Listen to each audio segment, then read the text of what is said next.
کیا غسل کرنے سے بھی وضو ہو جاتا ہے؟ کیا غسل کرنے سے وضو ہو جاتا ہے؟ میں نے اس بارے میں کئی باتیں سنی ہیں. کوئی کہتا ہے ہو جاتا ہے، کوئی کہتا ہے وضو کی نیت کرنا ضروری ہوتا ہے ورنہ نہیں ہوتا، کوئی کہتا ہے وضو الگ سے کرنا چاہیے، نہانے سے وضو نہیں ہوتا. اختر علی، سعودی عرب سے. دیکھیں، وضو میں 4 اعضاء کا دھونا فرض ہے: چہرے کا اور ہاتھوں کا کونیوں تک، سر کا مسا اور پاؤں ٹخنوں تک. تو غسل کے دوران اگر یہ اعضاء دھل گئے پورے طور پر تو وضو آپ کا آٹومیٹیکلی ہو گیا. تو یہ ہے اصل. باقی سنت عمل یہ ہے، صحیح طریقہ یہ ہے کہ جب غسل کیا جائے تو آپ صلی اللہ علیہ وسلم نے جو غسل کا طریقہ سکھایا، پہلے وضو کریں پھر مکمل غسل کریں.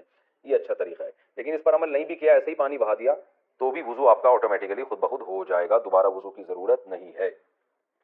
جاگنے کے بعد ہاتھ دھونے کا شرعی حکم. صبح جاگنے کے بعد ہاتھ کو دھونے کا جو حکم ہے، اس کی شرعی حیثیت کیا ہے؟ نیز آج کل نل سے پانی لیا جاتا ہے، تو کیا ہاتھ دھونے کے بعد نل پر پانی بہانا بھی ضروری ہوگا؟ مسز فیصل آباد سے.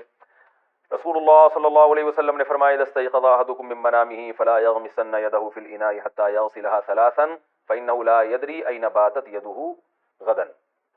کہ آپ صلی اللہ علیہ اين باتت يده بلمس، کہ جب تم میں سے کوئی شخص جاگتا ہے تو اپنا ہاتھ برتن میں ہرگز نہ ڈالے جب تک 3 دفعہ دھو نہ لے، کیونکہ اس کو پتہ نہیں ہے کہ اس نے ہاتھ نے رات کہاں گزاری ہے. رات کو گندگی بھی لگ سکتی ہے ہاتھ کے اوپر. تو وہ ہے بالٹی میں ہاتھ ڈالنا، کیونکہ بالٹی میں ڈالیں گے تو پانی ناپاک ہو جائے گا. برتن سے مراد یہ پانی کا برتن. تو آج کل جو نلکے ہیں تو اس سے ہاتھ دھو لیں تو وہ تو بہت اچھا ہو جائے گا. باقی یہ کہ نلکے کو بھی ہاتھ سے دھونا ضروری ہے، دھو لیں تو کیا جا رہا ہے، تھوڑا سا چلو لے کے نلکے کے اوپر ڈال دیا.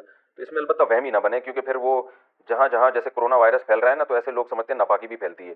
تو اتنے پاگل ہو جاتے ہیں لوگ اس معاملے میں کہ وہ ایک صاحب نے بتایا کہ میں جب وہ اپنے کپڑے واش روم میں دھوتا ہوں تو چھینٹ پڑتی ہے، تو چھینٹ پڑنے سے وہ کپڑا ناپاک، تو جب میں اس کپڑے کو اٹھاتا ہوں تو میرا ہاتھ ناپاک، تو جب میں نلکے کو لگاتا ہوں تو نلکا ناپاک، پھر میں نلکے کو جب پانی سے دھوتا ہوں تو اس دوران اگر میرا کہیں ہاتھ لگ گیا تو پھر اس کو بھی دھونا پڑتا ہے. پھر وہ دروازے کے کنڈے کو بھی دھوتا ہوں جس کو ہاتھ لگا. تو یہ کرونا وائرس والے اتنی احتیاط نہیں کر رہے جتنا یہ تو اتنا پاگل نہ ہو جائیں.